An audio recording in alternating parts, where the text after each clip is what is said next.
church, although we have people from all walks of life. I am, as Kathy shared, the founding and a co-founder and chair of the Sola Network, and we put together conferences as well as website. Our conferences are oftentimes geared toward Asian American leaders. My doctorate thesis that I completed from Talbot was this: beyond first and second generation, developing a strategy to reach the emerging third generation Korean Americans. And by the way, I don't want to mislead you, because through my last name, Chang, I am Korean by heritage, though Chang could go either way. But this is the topic that I really thought a lot about. How do we reach not just the second generation, but the third generation? And this is probably the area which I am most proud of and happiest about right now. I am a grandfather. This is my grandson, Evan. And this was this last Christmas Eve service. And I was preaching, and my family were all up in the first row.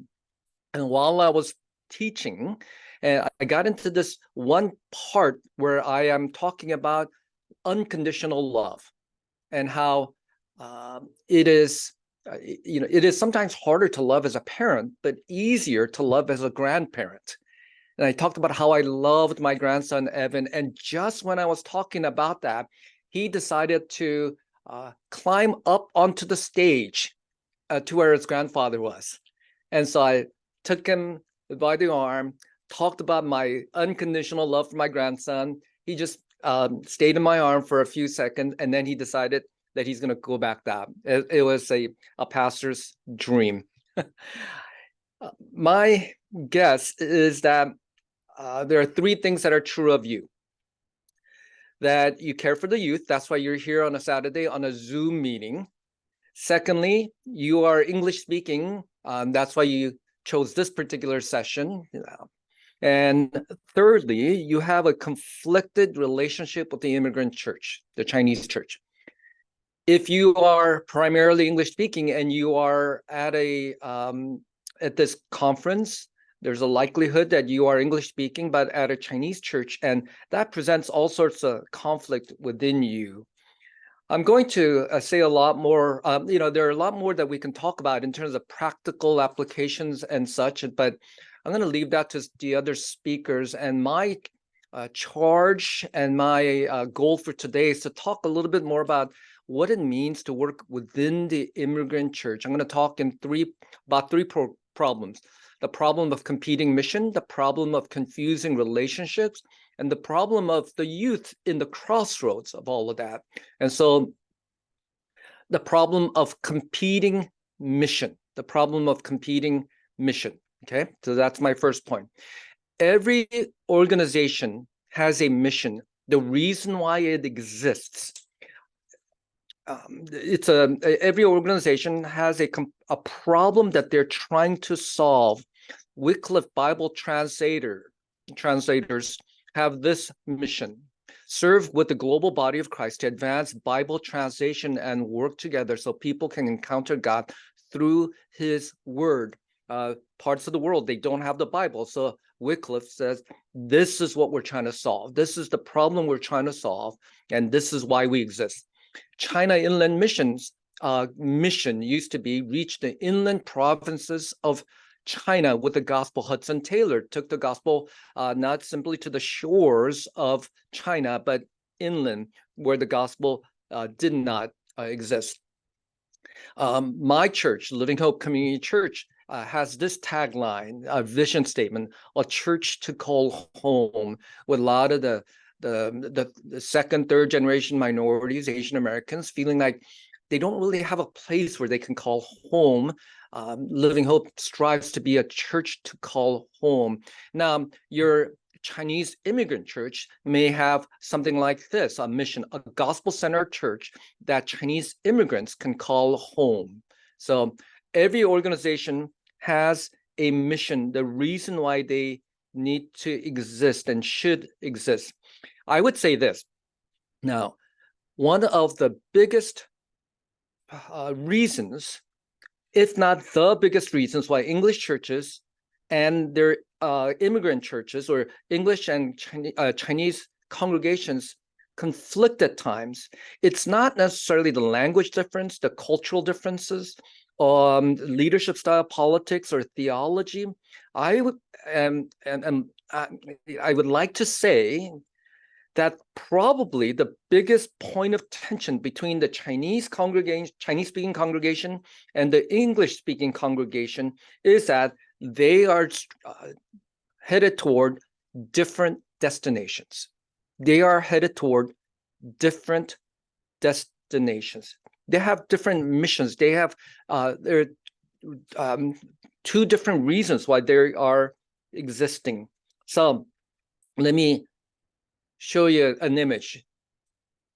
Now, the immigrant church mission, why they exist, and if they can be successful at it, they would have a church that is mono-ethnic, Chinese heritage, multilingual, English, Mandarin, Cantonese, something of that nature.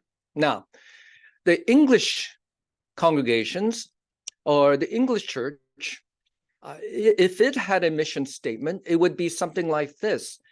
They would head toward a monolingual, English-speaking, but multi-ethnic. So if you talk to a lot of the younger or ABC or second-generation pastors, and you ask them what they're learning in seminary, what they're striving to become, etc., they would say that our desire is to become a multi-ethnic church that is predominantly just English speaking.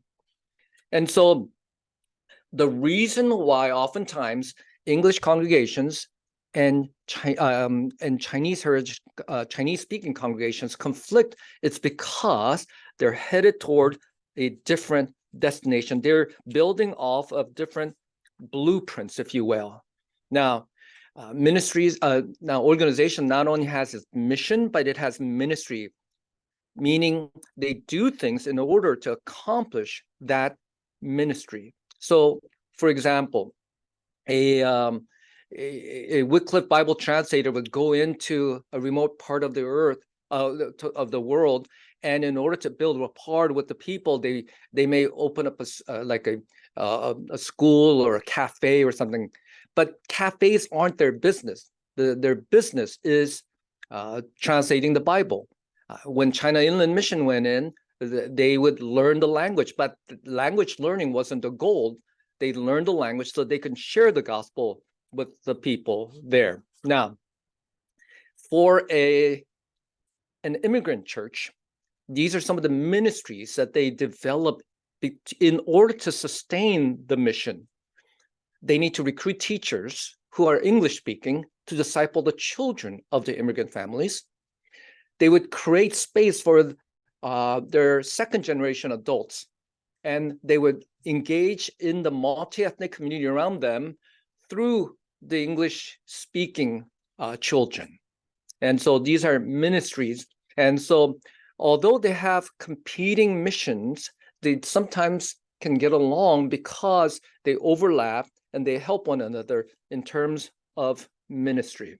Now, so the biggest disconnect for the English congregation is this, that they think that they exist in order to reach the multi-ethnic community and keep it primarily English speaking.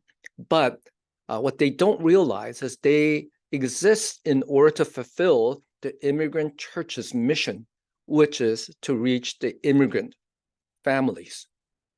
And so when you have two different organizations or two different groups of people driving toward different destinations, yes, there are times when they overlap or it's symbiotic, it helps one another, but inevitably there will be times when there's a conflict, a divergence. Now,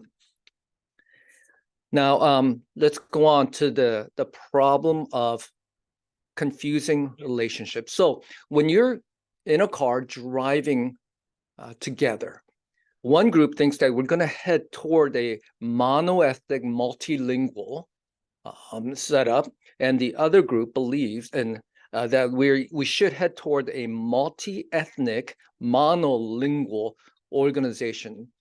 Who's in charge? Who takes a hold of the steering wheel? Who makes the decision for this organization? Now, oftentimes, especially for the ABCs or the second generation, they get confused about who really makes decisions and who really drives the mission of the organization. And one of the reasons being is that the relationship is confusing. And let me talk about some of the areas in which the relationship is not as clear as you think. Now, first, let me do this in a series of questions. First of all, the first question is, who started the church? Who started the church? Did the church start as an immigrant language church that started an English congregation later? Or did it start as an English-speaking congregation that started a Mandarin service later on? Now, a church that began as a Mandarin service church, it probably has a strong Chinese culture, heritage, and ethos around it. Now, but if that congregation or that church started as an English-speaking congregation, you probably have stakeholders that have been there a long time, who are English-speaking, and so the founding culture oftentimes matter.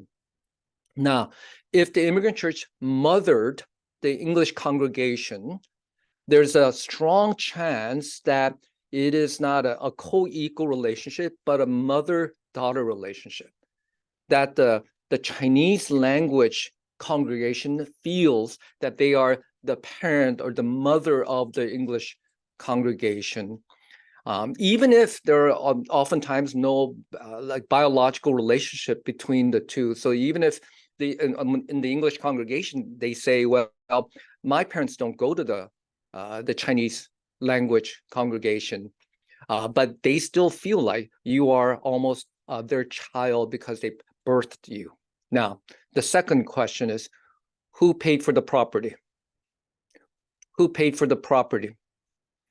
Who raised the funds? Who made the great sacrifice in order for your church to own and operate and have the property that you call your church right now?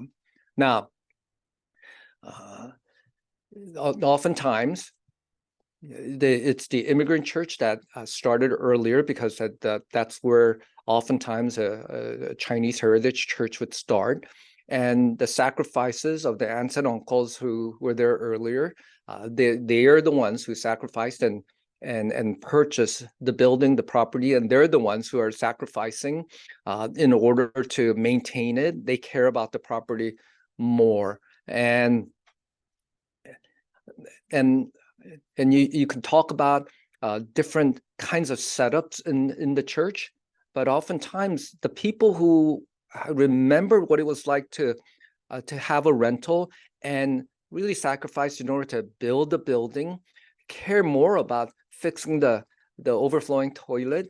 They would go around picking up the trash, and they have emotional ownership of the property. Now, third question is, how big are the congregation?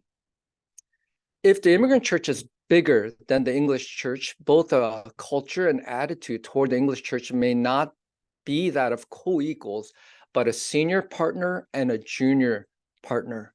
Many English congregations begin dependent on the immigrant congregation in terms of finances, facilities, staffing, and people.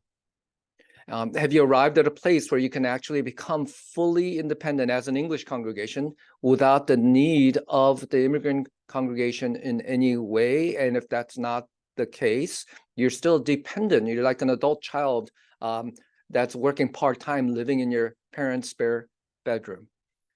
Fourth question is, how old are the congregants? How old are the congregants? Because we operate in a Asian culture, there is a natural hierarchy where the Westernized English congregation may approach the relationship in a more horizontal manner. And so they think, no, we're equals. I'm 30 and you're 50, but hey, in my job, I'm treated as an adult. So isn't that how it should be at church? But that that's not necessarily the case. That once we gather together, gather as an Asian group, we naturally defer to older people. We naturally give deference to the older people. And the older people naturally look at their younger people as their children's age, who should obey and honor their parents. Fifthly, what are the power dynamics within the immigrant church? It's oftentimes confusing to really ask who's in charge. Does the immigrant church have a senior pastor dominant culture? Now, I come from like I said, a Korean church background. And in the Korean church, the senior pastor has a great deal of authority and influence within the church. And when that's the case, you could have an English congregation lead pastor, but that English language pastor may always and only be treated like an associate pastor and not a co-equal lead pastor. And it may be very difficult to power share among the different language groups. And I know in the Chinese culture, it's not that as much. And I've seen great examples of congregations and lead pastors sharing power. And finally, the future. What are the future trajectories? Are both congregations growing, or is it stagnant? Or are some language congregants declining? What's happening with the neighborhood and the community? Is immigration stopping or is it growing? Now, if the immigrant church is not growing and it's declining, but the English congregation is growing, there's potentially more hope there. If the immigrant congregation is just aging and not attracting new immigrant families within your area, they don't have kids or kids in their church. They are at their third or fourth senior pastor, and the future doesn't look too bright. They may look at the English congregation as the hope of the future. But if there's still continued immigration, if Chinese families are continuing to move into your area, they would want to retain a distinct Chinese church, and they may still be very, very motivated by that. And not want to change the identity or allow the English congregation to take hold of the steering wheel per se. And but if the immigration stops or is really slowed down into that neighborhood, and there's no hope for the Chinese language congregation, then they're more willing to look at the English congregation for the future. Now, I don't know about where all of you are, but I know in the areas that I live, Chinese immigrants are continuing to come. And so the Chinese heritage churches are continuing to have a mission that they need to accomplish, right? Let me also talk about the relationship. You may think that you have a certain relationship with the counterpart, the immigrant church, but there are a few things that I want to talk about. Now, the goal of many English congregations is to be in a co-equal relationship with the immigrant congregation. And you may even have a verbal or written agreement of some sort. And I've seen situations in which the English congregation pastor becomes the senior pastor of the whole church. And And it could be that you are in a more horizontal relationship, but oftentimes there is a hierarchy between the two congregations. There is a senior congregation and a junior congregation, one who is in charge either formally or informally, and the other is expected to follow or submit to that dominant congregation. And so if, like I said, with all of the things that we talked about above, if one of the congregations were the founding congregation and there is a strong culture, ethos, they're stakeholders, and they're the ones who bought the building, they're the ones who sacrificed. If they're the older congregations, and a lot of aunties and uncles in their 60s and 70s, if they have a rich history and they have a lead pastor, a senior pastor who's very strong and who's beloved by the people, like even if they're like numerically smaller than the English congregation, they may feel like, we are the adults here, and you guys are young, and you need to follow, and you need to obey, and you need to submit to us. So is it a horizontal relationship or is it a vertical relationship? I've seen very few cases in the Korean church or in the Chinese church in which the English congregation becomes the dominant or the lead or the senior congregation. And it happens here and there, but oftentimes is the case. It's the Chinese language congregation that feels, at least emotionally and politically, like they are in the lead. And so it's more of a vertical relationship. Now, secondly, do you have a covenantal relationship or a transactional relationship? Are you in a relationship in which you are committed to being in that relationship because you're just committed to that relationship rather than what you get out of the relationship? Or do you view this relationship as something like almost transactional? I'm in it because I get something out of it. Now, most immigrant congregations view the relationship as a covenantal relationship. And partially it's because they view the English congregation as the congregation of their children.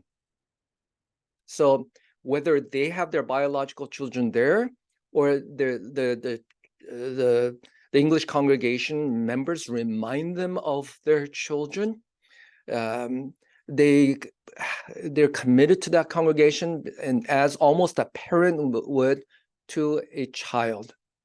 The Immigrant Church wants to embrace the English congregation as part of the we, or as a family in the Korean culture. There's a strong affinity to protect the us, who we are, and people will sacrifice for those who are part of the we. And the English congregation do not mind if financially they have to sacrifice a little bit more. That's what parents do, right? You've heard, and a lot of you know, that in terms of finances, having children is a bad investment, right? Because you give and give and give to their kids. The kids don't pay you back, right? But that's what parents are supposed to do, right? We sacrifice. We work hard in order to give to our children unconditionally, not so that they can give back to us per se. It'd be nice, but we just do so. But the English congregation, oftentimes, they look at the immigrant congregation not as family, but as another legal entity, especially if there are no biological ties there and such.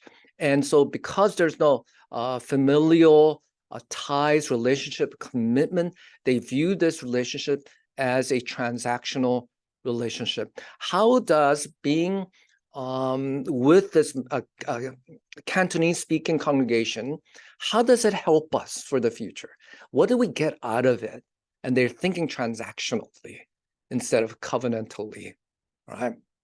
Now, the third question you should ask is, do you have a symbiotic relationship or a parasitic relationship? Do you have a symbiotic relationship or a parasitic relationship? Now, symbiosis is when two living organisms come together and they somehow help one another, right? And so, oftentimes, like a sea creature will allow smaller fish to come alongside of them and feed off of their skin in order to help them groom and such, right? That symbiosis, it helps both. And between the English congregation and the immigrant congregation, you could have a symbiotic relationship. The English congregation feels like, well, the immigrant congregation is allowing us to worship here. They're giving us space at a very cheap rate or even free. Oftentimes they would provide meals for the whole church, and we get in on it, etc. And the immigrant congregation feels like it's great to have these younger people here who can help teach our children and our youth and such. It's that symbiosis. Now here's when the problem occurs. When the English congregation sees this more as transactional, and they feel like, no, we don't need the cheap rent anymore. We don't really need the food anymore. We're financially capable of going out, providing for our own place. And in fact, we want to be in a place where we don't have to deal with the Chinese ethos here, and we can invite our non-Chinese friends. We don't have to worry about teaching the children of the Chinese congregation. We need to teach our own children. But because for different reasons, they can't really afford their own place, they continue to stay in the campus of the immigrant church. So what's happening is that they are treating this relationship in a transactional manner, saying, we're two separate legal entities, or we're two different groups, and we don't necessarily owe you anything, but we need to stay here on this campus. Now, you've just changed from a symbiotic relationship to a parasitic relationship, meaning you're feeding off of the other congregation, not giving anything back. So if I can just kind of say it crudely, it's like this. If you're an English congregation and you are worshiping using the facilities of an immigrant church, but not paying market rate, not helping to disciple their kids, not doing some of the things that they are hoping and dreaming and expecting from you, then you're no longer in a symbiotic relationship. You are a parasite. You are a squatter who's not paying rent, basically, but they're too polite to kick you off. That's what's happening now. The goal of many English-speaking pastors is to reach a kind of a collaborative relationship with the immigrant church. Now, many English pastors reluctantly enter into a relationship with the immigrant church, and they try to define it in such a way that they can still accomplish their mission and hold a sort of an identity and autonomy from the immigrant church. And so they try to craft a model in which things will work. Now, there's a series of models that Pastor and Professor Hoover Wong originated and was popularized by Professor and Pastor Ben Shin of Talbot Seminary. They're incredibly helpful. And let me give you some examples, right? The first is room for rent. Room for rent. You might have seen this before. So the dominant, the big home belongs to the Immigrant Church, and there's a church within a church, oftentimes the English congregation. And so the thought is that the smaller or the English congregation is renting from us.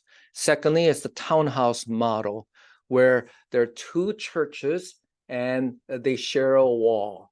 And the duplex model, it's just one church, but with two congregations. Now, these are some of the more popular models that Wang and Shin have popularized, and a lot of churches and leaders try to emulate this or to model their relationships after this. But I want to say that these are not as accurate as you may think.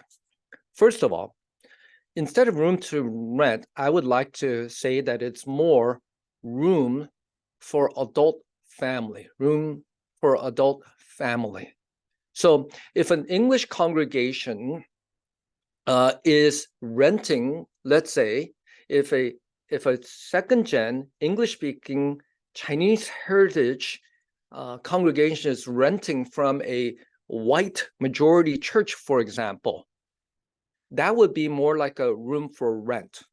But if the English congregation, if second-gen English-speaking Chinese heritage congregation is renting, so-called, from a Chinese heritage church, they are not just a different congregation renting, but rather there's an expectation from the Chinese congregation, the Immigrant Church, for them to act like in almost a pseudo children, adult children.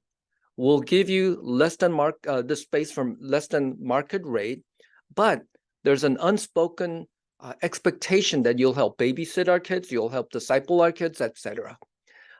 So it's not room for rent, but room for adult family. It is not townhouse model. Townhouse model oftentimes, a townhouse is when you have two different owners, but when you have just one person owning the property and the second someone has a quasi relationship, it is not a townhouse, two different townhouse, but really what happens in actuality is that the Immigrant Church owns it and the English congregation is somehow connected to it. They kind of have their office there. And what I would say, it's more accurate to say it's a home and then an apartment down the street or next door, all right? Thirdly, it is not a duplex model, but a joint tenant model. The picture is right, but the name is wrong. A duplex model, really inaccurate. Technically, you have two different owners of two different legal properties. But what a lot of Chinese heritage church has is one owner, one property with two different groups of people, the English language congregation and the Cantonese language congregation and the Mandarin language congregation, all kind of acting together as joint owners of this one property. Now, having said all this, let's talk about the problem of the youth in the crossroads. That's why a lot of you are here. How does all of this relate to the youth? They're at the crossroads in some way. You know, I was sent by Kathy the list of questions that a lot of you have about the youth. And as I was reading through each of your questions, the one in English at least, it occurred to me that you deeply care about the youth. And also you are concerned about the future of the youth. So you care and you're concerned. Now, here are some things that you asked about. And this, so when two groups with different missions in an conflicting, confusing relationships are going toward the destination, the youth are in the crossroad. They're in the middle trying to figure out what they need to do, and they're oftentimes the ones who are suffering because there's no clarity and leadership for them. Here's some of the things that you asked, and a lot of them are how-tos. And maybe one of the you asked one of these questions: how to preach the true gospel to teens and help them answer the problems they face in school, for example, racism, homosexuality, and such. How to help kids to get to know God when there is self-centered disrespect, teachers, etc. How do you help them when they are fleshly, the kids are? How to lead the youth group to Christ curriculum, how to teach youth. How do you actually run a youth ministry? What are the nuts and bolts? How to convince parents not to outsource their children's spiritual development to the church? How can church, so how do you help parents to be the primary spiritual caretakers of their own kids? How can church build bridges between the Chinese language and the ABCs, the OBCs and the ABCs? How to mentor youth kids and build up leadership? How do we help them to become the next generation of leaders? How to keep college students in the faith? Many of you asked about your youth kids post high school. And a lot of them have left the church. You're worried. How do we get them back, or how do we keep them from leaving? Now, I think this is what you're worried about. Okay. This is your concern for your youth. And I think about the book of Judges. If you remember the book of Judges, the Hebrew people immigrated, escaped out of Egypt. They were in the wilderness, in no man's land, for 40 years. And then they finally enter into the land of Canaan. Joshua was one of the only two, Joshua and Caleb were the only two people who came out of Egypt as adults and landed in Canaan. And and once they get there, and once Joshua passes away and the elders who pass away, this is what we hear of the next generation. This is the third generation then. Judges 2:10 and 11. And all that generation who were gathered to their fathers, and there arose another generation after them. So this is the next generation. This is the third generation, who did not know the Lord or the work that he had done for Israel. And the people of Israel did what was evil in the sight of the Lord and served the Baals.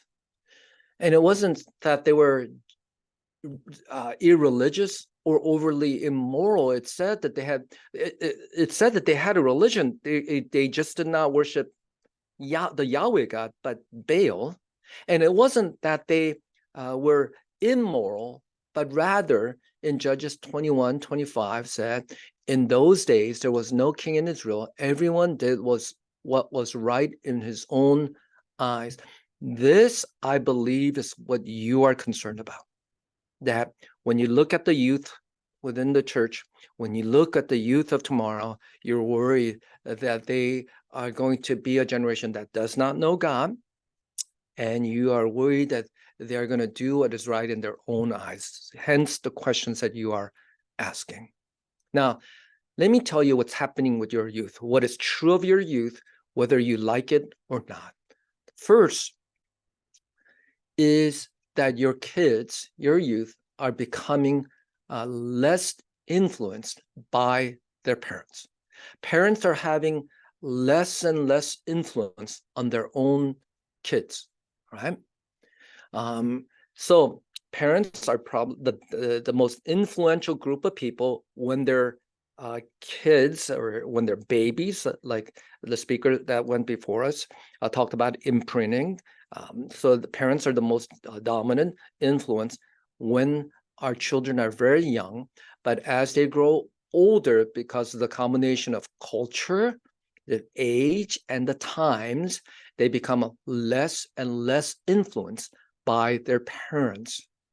The U.S. is the West is more of a horizontal culture, and they're less inclined to believe that they should obey and honor their parents. They grow up in an age of information at their fingerprints. They're more influenced by peers and culture than of parents and mentors. And it's scary to think that they're more discipled by their smartphones than their parents. The second thing that is true of your kids is your kids are being more influenced by American culture and language. They're just becoming more Americanized. There's nothing wrong with it. It's just inevitable. Once you decided to immigrate from China or Taiwan to the United States, it predetermined that your kids will become more Americanized. Now, what can you do? What can parents and teachers and others do? I beckon the words of Joshua from Joshua chapter 24. Now, therefore, fear the Lord and serve him in sincerity and faithfulness. Put away the gods that your fathers served beyond the river and in Egypt, and serve the Lord. If it is disagreeable in your sight to serve the Lord, choose for yourselves today whom you will serve, whether the gods which your fathers served, which were beyond the rivers, or the God of the Amorites in whose land you are living. Joshua says that there are idols of our forefathers and there are idols of the land that we're coming into, all right? But he says, but as for me and my house, we will serve the Lord. This is a profound statement. What can you do? First, you love God first. As a parent, as a teacher, as a church leader, that's where you start. As for me and my house, we will serve the Lord. If I can just simplify that a little bit. As for me, I will serve the Lord. I said that parents are less influential to their kids than in the past, and that's still true. That's true, but parents are still the most important influence on the lives of their kids. Parents are still the most important influence on the lives of their kids.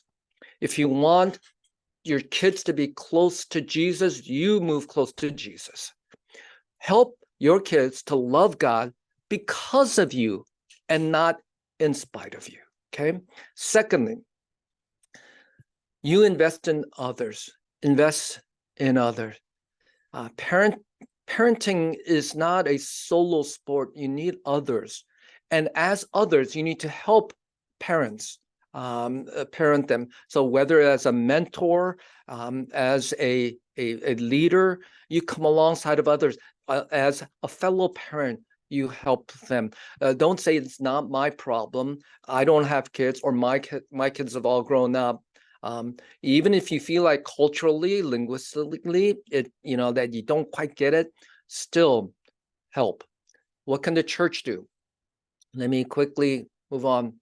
How can we, as organizationally, and I'm speaking especially for any of the people in this room who are church leaders.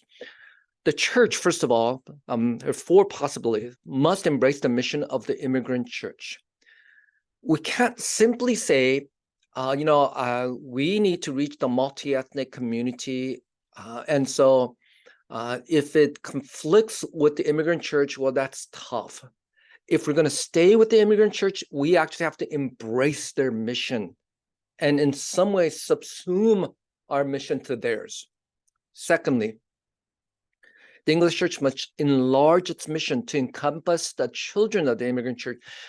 As an English language pastor, you can say, I do feel called to reach the multi-ethnic community around me, but I must also reach the children of the immigrants right next to me. That should also be your target audience. Third, the immigrant church must enlarge its mission to include the children of the English church. You can't, as immigrants, you can't just say, well, what about my youth? You have to think third generationally. What about the youth of the English congregants? And if your structure, strategy, and your mission does not include them, you'll continue to lose them. And finally, the immigrant church may evolve its mission to the multi-ethnic community. As time goes on, as as you kind of evolve as a church, you may evolve your mission to not be a Chinese heritage church strictly, but to be a church that reaches the multi-ethnic community that you are with. By the way, the organization that Hudson Taylor founded in 1865, China Inland Mission. If you look for China Inland Mission, it doesn't exist anymore. But rather, in 1964, they changed the name of the organization to Overseas Missionary Fellowship and adopted a new mission. We share the good news of Jesus Christ in all its fullness with East Asia's people to the glory of God. Thank you for being here. Thank you for caring for the youth. I believe we have a few minutes for Q&A. Kathy,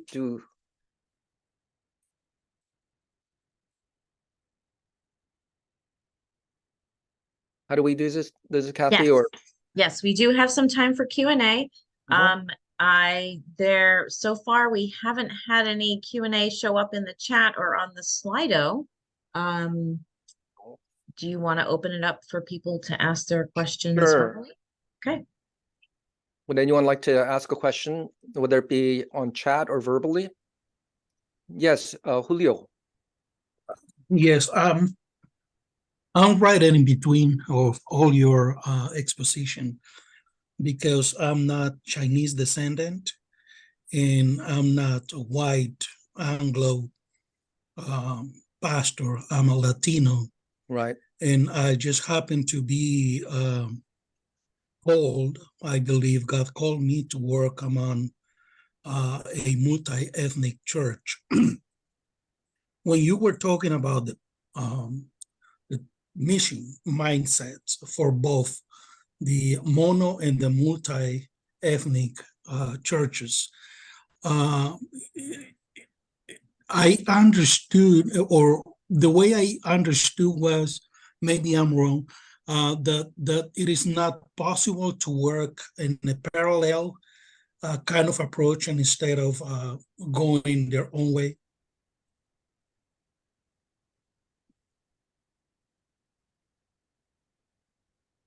I'm sorry, are you done with your, I can't hear you. Can you hear me now? Yes.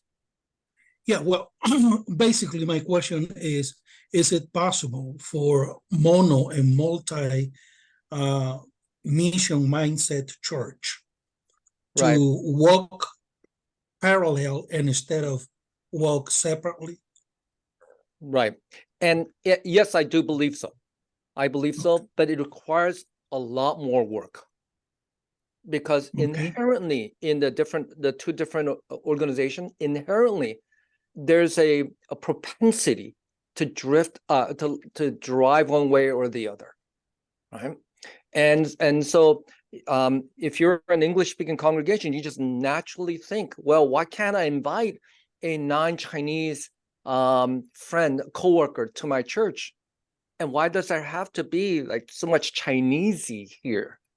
And so they want to minimize the ethnicity, the culture, in order to be more multi-ethnic. So there's a leaning that way, and there's a leaning on the other side to say, no, we should be stewards of our heritage, and that's where the need is. There are plenty of churches that your white coworker can go to. What is needed is this. So we do need both, but I think in order to coexist side by side, there just has to be a lot more work. And I think the problem oftentimes is that the second generation, the English congregants, oftentimes think that the Chinese Heritage Church, they're being monocentric, like ethnocentric. Mm-hmm. They don't care about the multi-ethnic. And the Chinese Heritage leaders oftentimes think that the younger people don't care about the Chinese congregants or their parents or their grandparents or the newly. And so they assign heart motive blames rather than just understanding there's a natural leaning that way. But if you put away that preconceived idea that they're just wrong, but rather we're just in a different mission, then they can start talking about how do we work this out, right? Okay.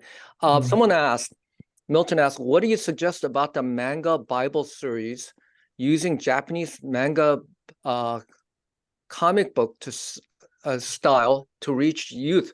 Boy, you know,